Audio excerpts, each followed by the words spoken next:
how do you build company culture? I think honestly, it starts with intention. Yeah. And I think that this is where most businesses miss. Like they go out and they're like, okay, we're going to build a really good culture. Like, what does our culture want? Let's get, the old school like ping pong tables and pool tables and all this other bullshit. And they think that that's going to build company culture. But if they're honest with themselves, the intention of the back of their head is, I'm going to do this so that they'll work harder and they'll give me more and we'll make more money and all of that. And so how do you build company culture? You start with a pure intention, like a pure intention of when you look at your employees in the eye and you see that they're a human with dreams and hopes and fears and aspirations, and they want to do this and they want to do that, and they thought that they would never be this in their entire life.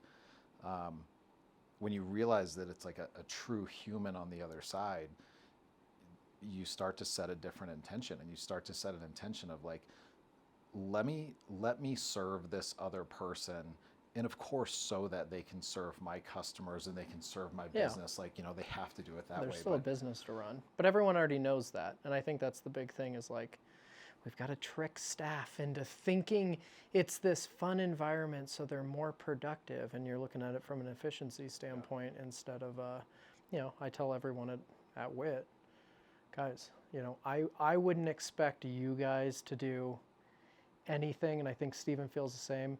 If I wouldn't do the job in this format or manner, with where I'm at in life, not you had to eat shit and grow and build, and it's part of putting in your 10 years before you earn something. If in my current position I wouldn't do your job under these circumstances, why would I expect an employee to do them? And they're gonna do it because they need to pay bills and they need a job, and this one's safer than the other one and all of those things. But if you can eliminate that and go, hey, as the business owner, would I work under those conditions? Would I want to be talked to the way I'm being talked to? Would I want to be told the answers that I'm telling somebody? No. There's your culture answer, and it's just that simple. And we get in our heads and go, oh, but they haven't earned their keep, or they got to put their 10 years or 5 years in and get to this level before they're allowed to be told that. And that's because that's how we were brought up. That was what was beaten into us. We had to, eat shit before we could earn our keep, and it's just stupid. I mean, it's a lie. So if you start asking yourself that question, it's really simple. No, I wouldn't work under those conditions. Awesome, eliminate that in your company. Yeah. Yeah, ask what's your intention as a business owner to build culture? Yeah. The truth is, the real intention to build culture is so that you can have a better company, so that you can serve your clients better. And to your point, why would you make your team go through something negative just because you did it? Yeah. As opposed to, how can I remove as many obstacles as possible so that person can be happy and that person can do the one or two things that's kind of their unique ability and do them really well, and then get out of the way. Yeah. Like, yeah, I think another huge missed opportunity that companies do is, well, money's a little tight, so we're going to make this person wear 4 hats. And they signed up to do this job, and I'm going to throw some bonuses at them and give them a gift card so their significant other and them can go have a nice dinner on me. And then obviously they'll be cool with doing these 3 other jobs. And yeah, sometimes that's needed, and that's part of a growing business, but I think business owners naturally get into a state where it's like, hey, I know this is a high producing employee, so I'm going to load their plate up. Imagine if you got rid of all of that. We call it the junk drawer at WIT, and every department's got their junk drawer list, and we may or may not get rid of the things right away, but they're on our radar as items the department or the individuals in the department are doing that they shouldn't be. And over time, the goal is to eliminate as many of those as possible. So they're hyper-focused on the role you hired them to do. And I think many business owners miss that because it's like, hey, yeah, the getting's good right now, so I'm not gonna mess with that. And then you're blown away when they quit, and it's like, but you're my superstar employee, and what if I gave you $20,000 more? And it's like, no, you know, you need to give them $100,000 more because you're paying them to do 2 extra jobs or 3 extra jobs. So you're not going to do that. But if you would have just hired a couple people, one, your business would have grown faster because you have actual manpower. I mean, we talk about it all the time. You're not able to multitask like you think you can. And so, you know, how much of that's going on in an organization that's burning people out? And that's real burnout. Rarely is the actual job burnout. Yeah. So Yeah, it's the stress of trying to do so many things, not doing them well, outside of that person's unique ability. yeah, I mean, the uncomfortable truth is quit looking at the bottom line. Yeah. Stop making decisions based on money. And if you can't afford to take care of the culture, you need to change something in the business so that you can. And how often have we talked about, hey, you know, early stages of, hey, maybe we don't take as much money, or maybe it looks like this, or maybe we don't go do this thing because we've got to do this. You know, maybe we skip an event because we need to do a company event. Like those are the real truths, and no business wants to do that because what if I don't get that next lead, or what if I don't grow, or I've got to make a bigger house payment, or you know, whatever. And your responsibility as a business owner is not to make decisions like that. You know, you have people that believe in the company and are there. Don't screw them over once they're there, you know. And I think these little things, I think the whole company culture conversation is hilarious because It's really simple. It's it's like, so guys, company simple. culture means How would you treat your friends and Yeah. family if you were doing business with them? That's why people don't want to do business with friends and family. Yeah, okay, part of it's the crazy, but most of it's the, I can't get away with what I would normally get away with if my brother, uncle, sister, father, mother worked for me. You know, would you demand what you're demanding out of your accounting person if your mom was doing your accounting? Yeah, probably Not a Yeah. chance, you know. So I think culture is very simple. It's just nobody wants. Everyone's looking for that silver bullet. I take them to Topgolf once a quarter, and they love us. Yeah, and it just doesn't work. And it's a work event. Remember, those are work events. Like the staff's not going, oh, finally I get to go play Topgolf for free. They're going, oh God, I got to go to Topgolf as a work event. Yeah. I got to go to the holiday party. I got to go to the where I'm going to listen to the owner tell me how great the company is that I work at. Yeah. Lucky me. This It's is what I all- want to do on a Friday night, you know. And all those things are manipulation, right? And I think that's a really cool thing for business owners to look at and be honest with yourself. Are you trying to do culture as a manipulation thing to get more out of them? And if you can be honest with yourself, most of them are going to say the answer is yes. Cool. Do something that's different than that. yeah. And the byproduct will be unbelievable. Well, and if you're going to do culture when we do our retreats, work is not the focus. Wit is not the focus. The company is not the focus. It's about them spending time together or learning a new skill that's a personal skill, not a, hey, we're all going to do this retreat and then we're going to break you into your department so you can talk about how you can perform better. Lucky us, we got to go on a vacation and be stuck with our coworkers day in, day out, and, you know, check more boxes for the company.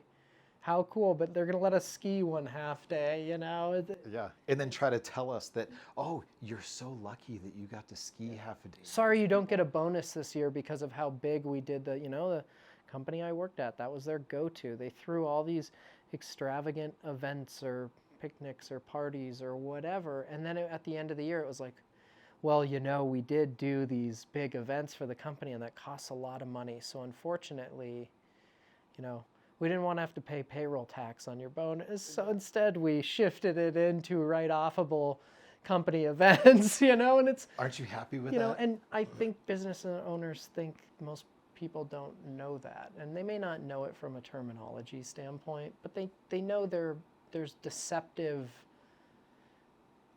Well, they feel it. shit going on, feel yeah. that And even people can if you don't know feel- you're doing it, they know you're doing it, you know. People feel manipulation. Yep. Right? And manipulation is this word that nobody wants to be called. I mean, how Yeah. many times have we had conversations about that? Yeah. And you don't want to be called that, but if you're honest with yourself, that's why you're doing it. You And know? we all do it. Every human being works an angle to get an end result. It's natural behavior. are you aware of it, and are you willing to kind of stop the... Yeah. Can you really put focus on the individual, which I think that's another part about culture is culture is not what can I do for the culture of the company to create a great culture. It's what can you really do for the individual? You know, how well do you know each individual? How much do you talk to them? How much do you know about what their aspirations are and their desires, and you know, the things that they want to learn and ways they want to grow and how they want to show up better in the world. Like, you have to make this kind of one of those like scale the unscalable type things, and you have to make the person feel cared for and loved and heard. I mean, especially with, you know, whatever, millennials and all that kind of next generation, like they won't work harder for money. I mean, some of them will, but yeah, but want, only for a short period of time. like they want to feel fulfillment. They want to feel heard. They want to feel fun. They want to do all this. And when you pay attention to that, I mean, even if somebody only works, you know, 35 hours a week of true work, they're going to get more done than most people that work 50, 60, 70 hours a week if they feel appreciated and cared for, and like that somebody knows what they want, and we are helping them get there, and we're helping them get it. And quite frankly, I mean, I can't speak for you, but it's more fun. Like, it took a big shift to get there, because it's uncomfortable to shift from like, cool, we're going to build culture so that the company can do better, to where we're going to build culture because it's just the right thing to do. Well, that's it. It is just everyone spends the majority of their time working, unless you're trust fund, independently wealthy, volunteer your time because you're bored out of your mind kind of thing, which is not, you know, 90% of the workforce, 99% of the workforce. So, God, like, how miserable to have to drag yourself into work every day and be like, oh, I'm underappreciated, and I hate my coworkers, and my bosses never realize how hard I work, and it doesn't matter if I do 50% or 100%, I just get treated the same. And like that's the majority of companies. And the sad part is business owners genuinely don't think that's their company culture. You know, I would urge everyone to look out in their parking lot and see how many people sit in their vehicle for 5, 10, 15, 20 minutes before walking in.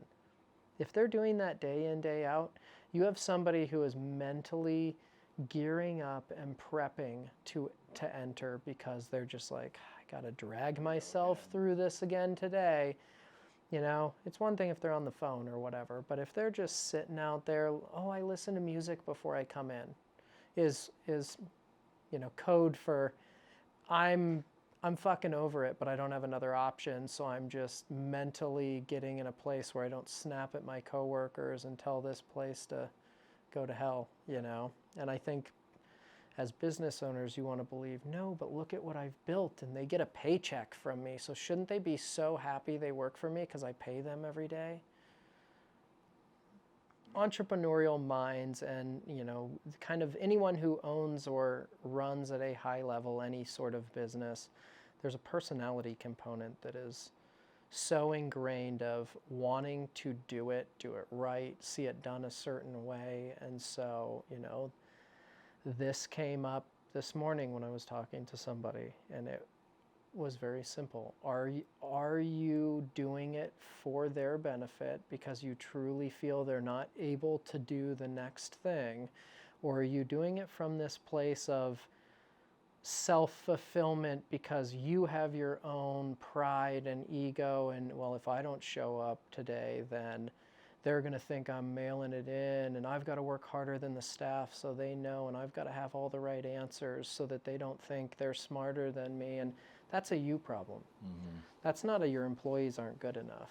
And of course, they're never going to do it as good as you're going to do it, which is just speak for, they're never going to do it your way. Yeah. But is that really all that bad if they don't do it your way? Do you still get the end result to satisfy, you know? And if they're not getting satisfied customers and they're not taking care of people in the right way, that's a training problem. That's not a employee problem. And if training doesn't work, then it's a conversation of maybe this individual isn't the right individual in the role. It's not I can't trust the team because this person can't get it figured out. Yeah. And I think that's the hardest thing is, can you put the pride and ego and I already see it. I already know how to do it. Well, the point of having a company and the reason you have to hire people is because you can't do it. You don't have the time to do it. So you might as well get over it, train them, support them, and they're going to fuck up. That is the inevitable truth, and that's okay. Yeah. You know, Well, how many? What's that saying? Trust but verify. Yeah, Like, you know, the how old many- if the military does it, Yeah. you know, then it seems to work pretty well. But how many business owners bring in a new employee and they think, cool, I'm going to make you earn my trust, which I hear it all the time. But what if you did the opposite? What if you fully trusted them? You know, obviously you're verifying, you're tracking some metrics and stuff like that, but you fully trust them out of the gate. How does that make them feel? And then when they feel good and they feel trusted, they're going to reciprocate that back to you. You know, Yep. Eckhart Tolle, favorite spiritual author, always says, whatever you feel the world is withholding from you, you're withholding from the world. So if you're not trusting your employees, then they're not trusting you and you're not going to get anything out of them. So to your point, it's like the hardest thing in the world to do. But aren't a lot of the best things seemingly hard in the beginning? Then you just start to realize like, oh, no, like that's actually relatively easy. And just because most people don't go that direction doesn't mean it's wrong. Most of the time, go the opposite way of everybody else. You know, all other business owners are like, no, you're going to follow the system and you have to earn trust and you're Yep. going to have to earn it over 6 months or a year. And then like, finally we'll trust you. Like that's bullshit. Yep. Trust them right out of the gate. And then, I mean, we have hires that don't work in a really short amount of time, Yeah. but we trusted them right out of the gate. Yeah, I tell And- everyone we hire that. I say, I'm not hiring, or the team hasn't hired you on a probationary period to prove to us. We hired you because we thought you were the right candidate. We're paying you the full salary. So the assumption is you have proven yourself. You got here. So go to work. Yeah. And yeah, there'll be a training period, and yeah, there'll be kind of a probationary spool up period, but it's not, your job isn't predicated on us being confident in your abilities. Why would we hire you if we weren't confident in your ability to do the job? That's ridiculous. Yeah. And you know, it's a difficult thing to come to terms with. On the worst one for any business owner is you're not as important as you think you are. You're not as special as you think you are. The company wouldn't live and die without you. You know, in fact, most of the time we're sitting there tinkering, messing, oh, let's try this, let's try that, and how much damage are we Yep. causing inadvertently, thinking we're being really helpful, and all we're doing is confusing the process that's in place. Yeah. You know, your job as a leader isn't to tell them what to do. Why pay them if you have already got the answers and you do the work for them? Your job is to say, here's kind of the focus, here's where we're going, and let me help you kind of stay in a lane as you get there and not get too far off track while you figure it out. Well, and expect that they're going to come in and see stuff that you don't. 100% Right? I mean, they're going to. ideally, your employees should be better at their role in problem solving and accomplishing the objective than you are. Yep. And it might take them a while to get there, but that's kind of the point. It's the guy I tell you about all the time that's worth a couple $100 million at this point, and he always used to tell me, I'm the dumbest guy in my company, but I'm the smartest at hiring the smart people that can do the job. I want ignorance of bliss of having no idea what's going on, but knowing that I overpay and overhire so that I've got a lights out team that knows it. I don't even know half the stuff we do at my company, but I know the people I have in place know, and they're pretty damn smart. And I'm just the dumb guy that gets to come in and shake hands and thank them. Yeah. Isn't it funny how many business owners are like, no, like I'm the one that knows the best way to do everything. And it's pride. Like, cool. And how exhausted are you? That's a you problem. That's Yeah, not yeah. an employee problem. You Yeah, know, and that's a, you're doing that, and then you're saying, you know, man, if I could just find a way to not work 70, 80 hours a week or take a 3-day vacation without checking my email, like the issue is not that you have the wrong people or probably even that you're missing the process. Yeah. It's that you don't get the fuck out of the way and let them do their job and give them some trust. Like you have to give it in order to get it back. yeah. Why would they make decisions if you make it for them all the time? You know, like, like if you tell me the answer all the time, I'm going to stop coming to you with suggestions because I'm just going to assume you're going to tell me the answer you want. And then you're pissed. Like, I pay all this money and you don't even give me any feedback or any Never created the answers. space for them to do it. One of the best things I did early on, like, I mean, when WIT had like 6 or 7 employees, and like I was the sales guy, I was the head of this department and that department and whatever was, I went on a 10-day vacation and I turned my phone off for 8. And I was like, I have really good people. They'll figure it out. And if they don't, I clearly didn't have the business I thought I did. And it's okay. And it did amazing. I came back and they were in these kind of like new roles and they had made decisions and they're like, hey, here's what I did. Here's what I did. And it worked great. And so then for every year after that, I would do the same thing. Yeah. Now it's just way less involved anyway. But, Yep.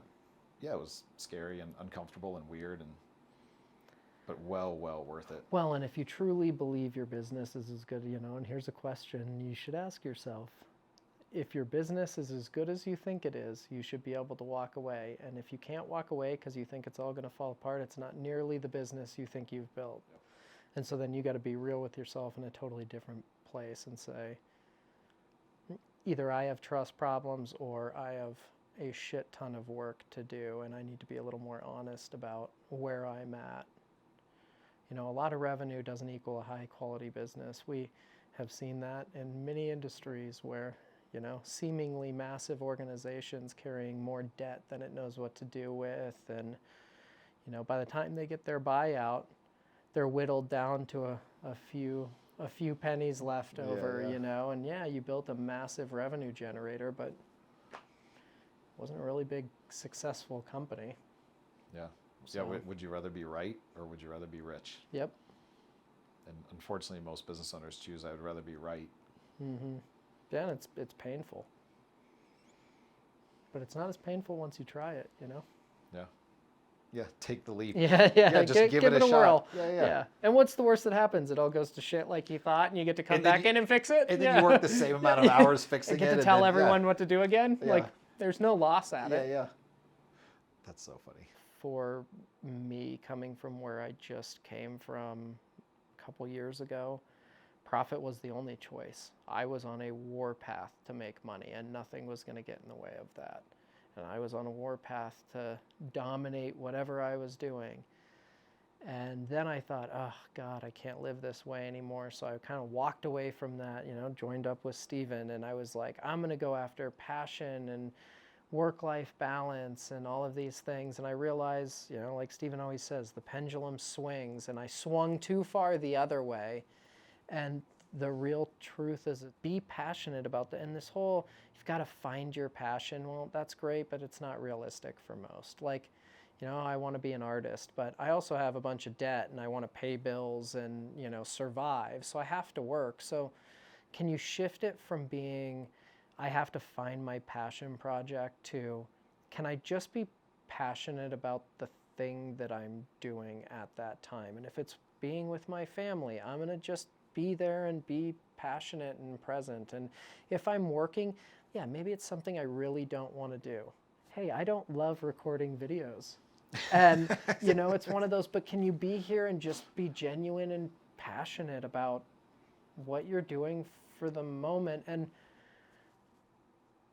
also, fun fact, the money comes when you do that. All of a sudden, abundance starts to happen and the profit will flow in, the money will flow in. You will find if you just give a shit about what you're doing, you get recognized. People pick up on that energy. People see that. And so, whether you're a business owner, an employee, or whatever it may be, even as a business owner, if you come in energized and just passionate about being there and helping the team, they're going to feel that and they're going to double down, and you would be amazing. The productivity swing that occurs just from your energy entering. How many business owners enter and they're like, oh, what kind of nightmare is it going to be today? It's 10 o'clock on Monday, so it's all going to go to shit. Well, no wonder your staff's like, here we go. It's all going to go to shit and it's all messed up. And so, Steven and I work really hard to make a point of checking our energy before we interact with the team, clients, anything. And our personal shit going on has no bearing on the space we're entering. And it's difficult, but you change that small mindset and go, hey, I'm here. I have to be here. Yeah. I have to be here, you know, whether it's for a paycheck or because I've told myself that. I might as well enjoy and have a little passion around it. Yeah, dude, totally. You can be passionate about anything in the present. Yeah. Can you learn how to be passionate writing an email? Because really, you know, there is never one thing that's passion, right? Like you're not going to find the thing. I mean, some people have it. Some people, you know, are born and by the time they're 2, they're like, dude, I'm going to be an artist. I'm going to be a firefighter. I'm going to be an astronaut. Cool. That's a very small portion of the world. And those people get tired of doing that Probably, and move yeah, on. probably. And so it's just find passion in what you do. Like that's the practice. Can you find passion in the present moment and do whatever it is you're doing with all of the energy that you have? Because to your point, like you're already there. You're already at work. You're already in front of your computer. You're already on the sales call. But how much time do you spend in your mind wishing you were somewhere else? Like, oh God, if I could just find my passion, I could make a bunch of money and I could be happy. And so you're dragging yourself out of that present moment all the time and making yourself miserable. Like, just be a little passionate about what you're doing. Like, if nothing else, connect with the other person that you're in front of. Like, I use email all the time. Like, when you're writing an email, can you truly see like the value that you're adding and just be fully there? And how's get the person a on little the bit of, other end going to read this? and have a little bit of fun with it. Like, so it's not about finding what you're passionate about. The practice is, can you be passionate about whatever it is you're doing right now? And then to your point, like once you do that, magic just starts to happen. You're happier, you feel better, you show up better for your family, you show up better for your employees, your friends, in the world. Like, and then like, dude, if you could do this for 30 days, not even that, 2 weeks, like just be passionate in the present moment, magic will start to happen. You're going to be sitting in line at, you know, Qdoba or whatever, and somebody's going to just start talking to you and be like, hey, like, you know, did you know that there's like this cool new opportunity in town? And you're like, huh, funny, that's something that I actually really like. Like, let a little magic happen in your life. So learn how to be passionate about whatever it is you're doing and let that flow through. Yeah. And then like that's where it comes from. And then yeah, there's a good likelihood that once you do that for a while, you will kind of stumble into this cool path of, you know, running this type of company or starting this type of business or whatever. Like, Yeah. the thing will narrow itself down and show up. But like, it's not about finding what you're passionate about. It's about, can you be disciplined enough to find passion in what it is you're doing? Yeah. And not let your mind distract you with 1,000 other things and make you fucking miserable. Well, and I think that's the big thing is, you know, one, patience, which is miserably difficult for everybody. And, you know, a year sounds like a lifetime. And then you think back to last year and how fast it flew by and how much stuff happened. And, you know, we all want to be like, we can't wait, or you don't understand. And it's like, well, you've been running the business for, you know, 23 years. Yeah. Well, it's one more year of trying it a new way, or, you know, whatever it may be. But I think, you know, the other big thing is stop trying to figure it out. And it has been the hardest thing for me. I know it was difficult for you, but the second you just quit trying to psychoanalyze and, you know, analytically put the puzzle pieces together, and if I just do these 3 steps, and tomorrow if I have this conversation with this person, and then I do this, and then I build out this opportunity or resume or whatever it may be, whatever phase you are in life, you know, quit trying to find the next step. The next step will happen once you just start doing the thing. You know, get out of your own way. There's a common theme here, you know? Yeah. Get out of your head and out of your own way, and things become easy. Yeah, have a little fun with it again. Yeah, and then money comes. I mean, the real truth is the money's the easy part. Hey everybody, Stephen and Andrew here from WIT. We're doing some really cool new series. One of them is called Ask Us Anything, and hey, I guess that's the thing, ask us anything. So we talk a lot about culture, running a business, growing a business. You can ask us stuff about that. And also you can ask our team anything specific to digital marketing, SEO, paid, social media, whatever that is.